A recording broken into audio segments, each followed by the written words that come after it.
When I tell people that you are the sum of the 5 people you spend the most time with, everyone agrees. They go, yeah, that's probably true. The 5 people you spend the most time with, that's what you're gonna end up like. They say, yeah, that's true. And then they continue to hang around with people who they don't want to be. Why? There has to be a point. There has to be a point where you sit and go, okay, you're my friends, etc., etc. I love you guys. Yeah, we can talk, whatever. But I'm on a different life path. You have to leave some people behind. You wouldn't want to be, if you were to come hang out with me and you were in a room with me and my 5 friends, you'd feel self-conscious. You're right. You don't feel self with your friends. Because you only surround yourself around people that are on like your level of like. I'm with killers. I'm with killers. We're fucking monsters. If you were to come hang around with me and my crew, you would be self-conscious, and that self-consciousness would motivate you, or they would certainly instill the discipline required for you to change. You don't feel self-conscious amongst your peers. That's why you don't change.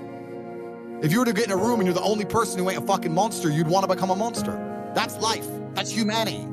So I say this to people all the time. If you know you're the sum of the 5 people you hang around with, why you hang around with people you don't want to be? Brother does 500 push-ups. I ain't gonna be the bitch at the house. I ain't gonna not do them. So that's another reason the war room exists. My organization, the reason it's so competitive, is the reason we kick people out. You have to fight. Even if they pay, you're like, I don't give a fuck, get out. Like, get out. It doesn't matter. Everyone pays to join. You get kicked out anyway. You have to fight to keep your place. That's the whole. Damn. That's because that's how life was. If we were still in the animal kingdom, the lions that you see on TV, they weren't just born big lions. They had to fight other lions. They had to fight to get that antelope. They had to fight other animals, hyenas, jackals. They had to fight to be the boss. We're living in a comfortable world now where people think, oh, it doesn't matter, it doesn't matter. But you know what? To some degree, it does matter. It does matter, and I'll tell you who it matters to. It matters to your soul, and it matters to God. I stand in the mirror with a pure heart. I know I am the best version of me that could possibly ever exist. I know that God is proud of me. There's nothing that God hates more than sloth and laziness. If God were to create a man and that man were to sit around and do fuck all, God will frown upon you. It's why you're never lucky. If you're listening to this and you think I'm never lucky, I'll tell you why, because God dislikes you because you're fucking lazy. Start to work. Start to show God the beauty of his own creations. You'd be amazed how lucky you'll become. God is unhappy with these people. And inside their hearts, they're unhappy. We talk about depression, anxiety, all those things you mentioned earlier on this podcast. That comes from self-loathing. You loathe your own weakness. You loathe your own laziness. This is what all of these things are. I don't feel depression. How can I feel depression when I'm the most powerful version of me that I could ever fucking be? How can I feel depression when I can squeeze my own hand hard enough to break my own bones? How can I feel depression when I've smashed and destroyed 68 people's faces in front of me, men who thought they could test me in fair combat? How can I feel depressed? It's impossible. Watch your friends when they're on TikTok. How long can they even focus on a video before they have to change? Half a second, a second. Maybe. All of your minds are broken. You can't even focus on anything anymore. Right. You are constantly distracted to the point where you can't even appreciate the good things in your life. You're distracted. Your minds are broken. You need to rewire your mind and resist the slave programming. How? They have I'll tell you how. First thing you have to do is identify it. You have to identify what is happening to you. I use my mind to break the trap. What I do is I allow my enemy to manipulate me on purpose. And then I use my mind to break the trap and punish the perpetrators. I will sit on TikTok for a day and I'll just enjoy TikTok. And by the end of the day, I'll watch myself. How quickly I'm looking to be entertained, how little time I give a video, how fucked up I am. And then I'll blink and I'll cure my fucking brain. You must allow yourself to be manipulated and you must fix it. All of it. You just talked about not appreciating the things you have. Then blink and cure your brain. It's not difficult. There's just no competition because everybody's fucking distracted. They're getting distracted by this, distracted by that, watching fucking Netflix, jerking off to Pornhub like fucking jackasses. It's so easy to win if you can control your own mind. But it seems that nobody fucking can. And that's how the people who run the world keep the world running, because they have all the slaves exactly where they need them to be, permanently distracted and semi-depressed, working their asses off in jobs which will never satisfy them and never pay enough money. That's the matrix. Do what I'm supposed to do. It's not a matter of how I feel or how I'm motivated. If I was depressed, it's impossible, but if I was depressed, my life would be, and the day-to-day activities would be exactly the same as if I was ecstatically happy. You wouldn't be able to see a difference. I'd be up at the same time. I'd be in the gym the same. I'd be doing the same shit. Those are my duties my duties to God. How I feel has nothing to do with it. Completely unrelated. How I feel is unrelated to my duties to God. They don't change based on how I feel. They're the same. And they will be completed because I refuse to fail God or my bloodline. You could take 150,000 of these people and travel back in time and stand them in front of their ancestors.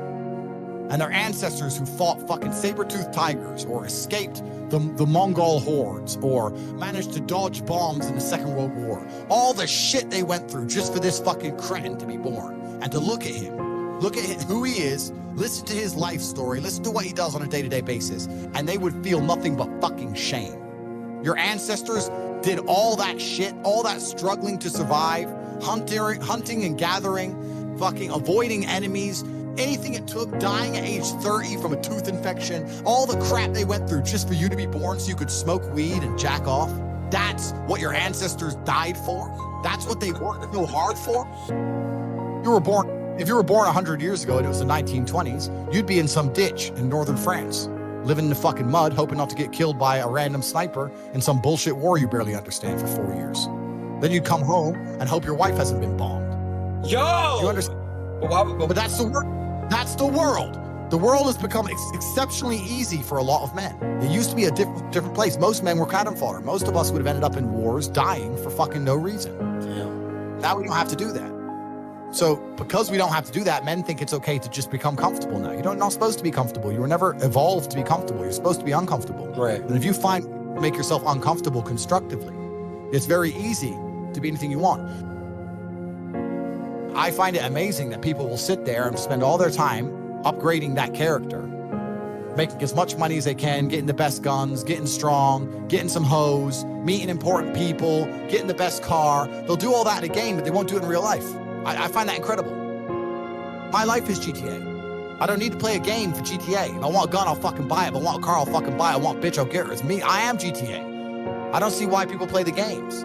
They play the games because they're scared of loss. Because if you die in the game, you get another chance. If you lose in the game, you get another chance. In life, you get one shot. Damn, But if you get some balls, that's what life is as a game. That's what life is as a man. This is one big video game. You get to upgrade your character. You're not born with any value. All these women that you just put me on with are born with value. They're pretty already. They're gorgeous already. They're good looking enough. Even if they're a 5, someone's going to give a shit they exist because someone wants to fuck them. As a man, if you don't make yourself valuable, you have no value. You have to get up and do it. Just like a video game, you start with fucking 0. You have to decide if you want to complete it. You have to upgrade your character.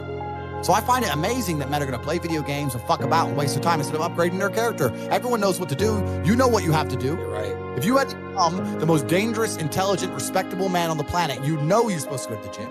You know you're supposed to train, learn how to fight. You know all these things. You don't do them. That's your decision. It's your prerogative. I didn't make that choice. I made the choice to do it all. I decided on it. And every single man watching this can do the exact same thing, which is why I have very little pity. I'd never make fun of someone who hasn't got a choice. I wouldn't make fun of someone born with one I eye. have a choice though. But if you've made a fucking decision to be less than you should be, then I believe you should be mocked for that decision. I agree. I feel like, that. yeah, because like you're not living up to your full potential. Like it's your choice to basically not live up to your full potential.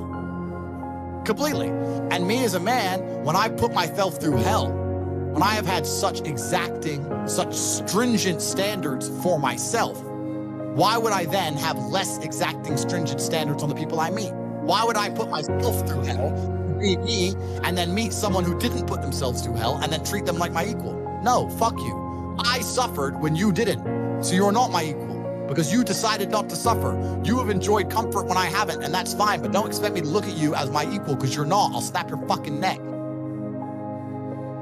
I can't imagine a mind frame or a mindset where I want to do something and can't do it. Right. So it's almost difficult for me to answer that question because if you have that kind of mind, if your mind is so fundamentally broken that you cannot do with your own mind what you want to do, right, You know, like that, then you're just fucked, right? Life is hierarchical. There's always going to be kings and there's always going to be peasants.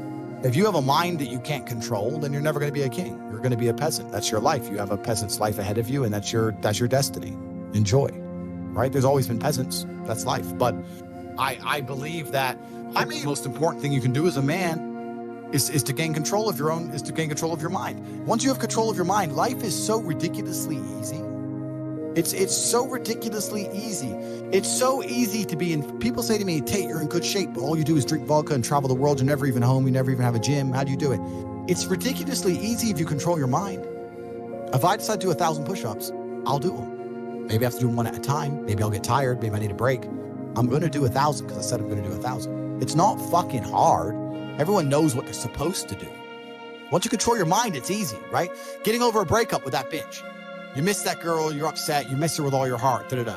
But once you realize she's gone, if you control your mind, she's gone now. She's gone now, gonna miss her. That's a shame. Off to the gym. But like, you either control your mind or you don't. And all of these things stem from the same problem. It's something you can do. It's something that is learned. It's something that is taught. But it's something that I needed to survive. So for me, it's easy, right? It's all I've ever known. Right. But people have they don't need it to survive, so they never develop the skill. That's just how it works. At the end of World War II, when men went to Europe and saw unspeakable horrors at the end of World War II, did they all come home and need therapy, or did they all come home and get back to life? Back to life. Because everyone was taught to have a mind that they control because they needed it to survive. There's no one else. That's how life worked back then.